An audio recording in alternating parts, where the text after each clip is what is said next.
আসলে আড়ালে আমার পানি পর্যন্ত ধরে, এই কারণে আমি ভিডিও গুলো বানাই। তাজু ভাই কেন এত আলোচনায়? হাসাহাসি করে আমাকে অনেক ঠান্ডা করে। আমি চাই না আপনারা আমাকে দেখেন, মানুষ খুশি থাকলে আমিও খুশি। অন্তত সাধারণ এই জীবনবোধের অধিকারী কুড়িগ্রামের নগেশ্বরী উপজেলার চরের বাসিন্দা তাজুল ইসলাম তাজুর। তিনি আজ ইন্টারনেটে এক পরিচিত নাম। পেশায় একজন রাজমিস্ত্রির সহকারী হয়েও তিনি যেভাবে ডিজিটাল প্ল্যাটফর্মকে ব্যবহার করে তৃণমূলের সমস্যাগুলো তুলে ধরেছে তা সমকালীন সিটিজেনদের জার্নালিজম বা নাগরিক সাংবাদিকতার এক অনন্য উদাহরণ হয়ে দাঁড়িয়েছে।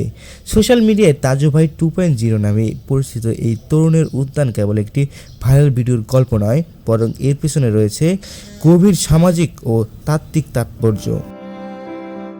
নতুন সরকার বাংলাদেশের সকল এমপিকে আমি আবেদন করে বলছি, বাংলাদেশ যত তাজু ভাই সামাজিক যোগাযোগের মাধ্যমে আলোড়ন তোলেন গত 26 মার্চ মহান স্বাধীনতা দিবসে। নগেশ্বরী উপজেলার নারায়ণপুর বাজারে জিলাপি বিক্রি নিয়ে করা একটি ভিডিও তিনি দোকানিকে প্রশ্ন করেন, জিলাপি আজকে কত করে বেচতেছেন সরকারি রেটে? এই অতি সাধারণ ও স্বতঃস্ফূর্ত প্রশ্নটি সাধারণ মানুষের হৃদয়ে দাগ কাটে। ভিডিওটি ইতিমধ্যে প্রায় 55 লাখ মানুষ দেখেছেন।